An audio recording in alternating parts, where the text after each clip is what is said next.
Hello, my name is Katricia Alvarez, and I'm going to be talking about magnifying and just looking deeper into Carlos Munoz Jr. and his story and his whole experience as a Chicano movement leader. But yeah, he was very well known for being an author, which we'll get into, a Chicano scholar. He was also Vietnam era veteran and a civil rights activist, which he's very well known for that. And he just played a very crucial role within the Chicano power movement within the 1960s throughout the 1970s.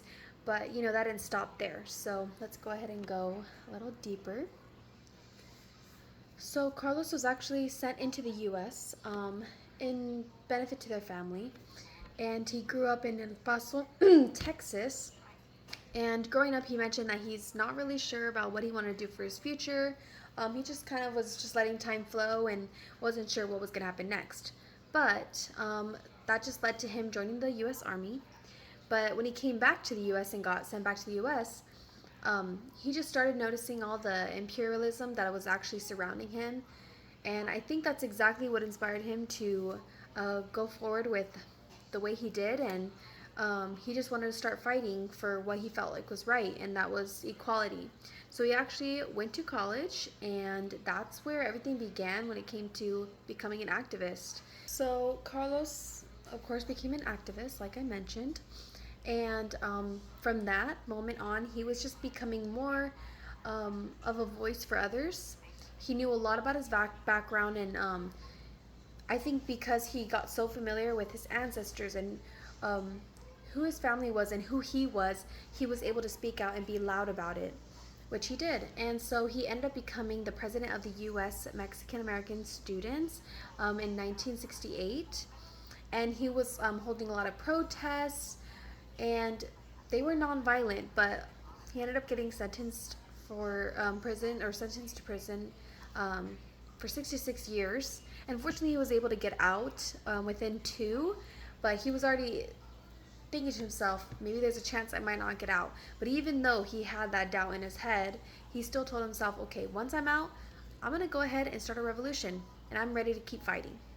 This is unfair, and I still want change. And so in this slide, I also, I love this picture because he's speaking out, but also the quote that it says, victory is in the struggle. And he mentions that life is struggle, and struggle is life, but struggle is victorious. And I think that's exactly why he is where he is today, and that's a huge demonstration of the power of struggle that you can have in your life. So where is he now? Well, he was actually a founding chair of the first Chicano Studies department, and that was a huge thing. But he was also an author of several influential works, which included the Youth Identity Power, the Chicano movement, and that just dives deeper into the Chicano civil rights movement and all that fun stuff.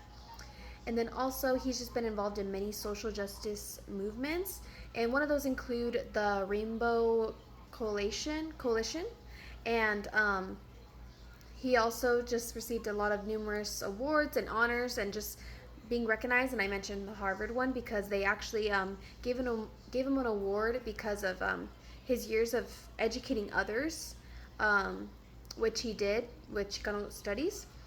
And I also put a photo of Jesse Jackson because just through all these things that he was doing and the great works, the great amount of just hard work that he was putting in just led him to so many other opportunities. And one of those was being on the presidential campaign with Jesse Jackson. And as for his legacy that continues to lead on, we can see that through many things. So for example, he pioneered Chicano studies. So he was the founder of the first Chicano studies department in the U.S. in 1968. Along with that, he's mentored many scholars and activists to this day. He's been doing so for 40 years, even after going through what he did in prison, having to understand how to fight for himself in there, and just being surrounded by criminals who did wrong things while he was just fighting for rights. And also he authored influential works. So that includes the one that I have here on the slide, which is Youth Identity Power and the Chicano movement.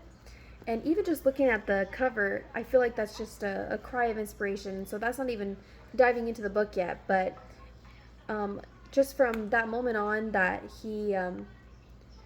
has continued to he has just continued to go forward and inspiring others to be critical thinkers, and also just involve civil engagement among many students.